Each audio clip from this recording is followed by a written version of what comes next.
Take it. Take it. Take it. Take it out. Lesson 1.2 Google Site Pages. Here I have an example of what it would look like in my pages. And begin to add pages. We have the home page, that is the first page the visitor will see once they visit my site. I'm going to add a new page and make this my project page. Select Done. You can see that I have tabs on my Google site. The home page, Projects.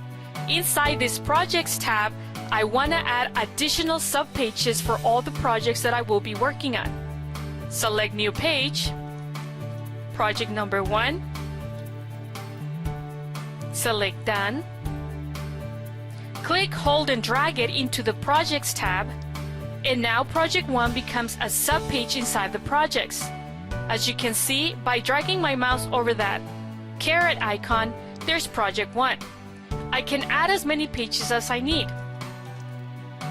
It is best practice to add descriptive titles to those pages. Select, drag and drop, and now I have Project 1, Project 2. And I'm going to add a new page. And select Done.